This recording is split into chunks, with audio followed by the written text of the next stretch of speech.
السلام علیکم مینوالو په ګلګل پښتونخوا چینل کې درته هرکلی وایو. په نننۍ ویډیو کې به بیا موږ تاسو سره شریکوو د سوالونو جوابونه او هغه سوالات چې د پاکستان په باره کې به راځئ چې ویډیو تر اخره پورې وګورو. زموږ د چینل سبسکرایب کول هیر نه کوئ ځکه چې د نورو خپلو ویډیوګانو دپاره راځئ. سوال نمبر اول، د پاکستان په تاریخ کې یوم الفرقان کومې ورځې ته ویلی شي؟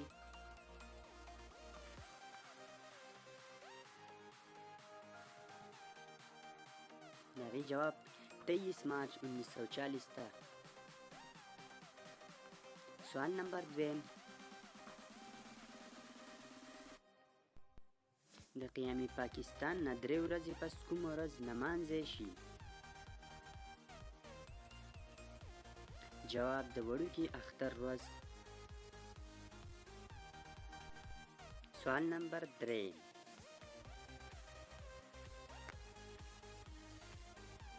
قرارداد پاکستان یا قرارداد لاهور چا پیش کړی و؟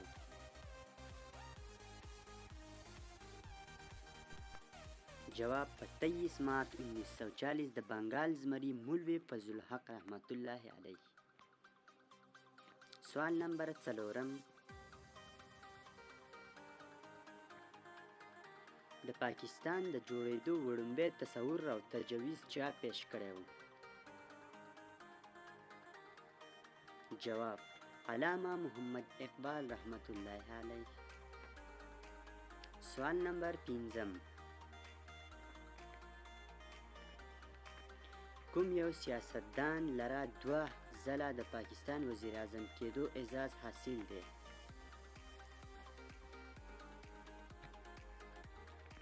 جواب محمد علي بوګراته.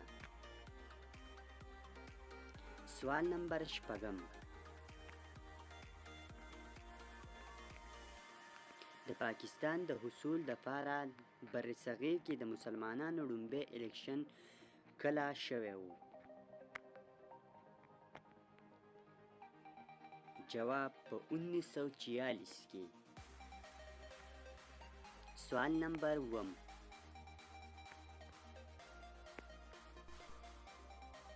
د پاکستان آئین لومبی د چا په صدارت کې نافذ شوی و؟ جواب د چودھری محمد علي. سوال نمبر 8، د پاکستان د جوړېدو په وخت د امریکې وزیر اعظم څوک و؟ جواب هنري اس ټرومن. سوال نمبر 9، په پاکستان کې لومبی ټلیفون کله وښودلی شو؟ جواب په کال 1956 کې. سوال نمبر 10، د پاکستان تیزترین انسان په منډه کې څوک و؟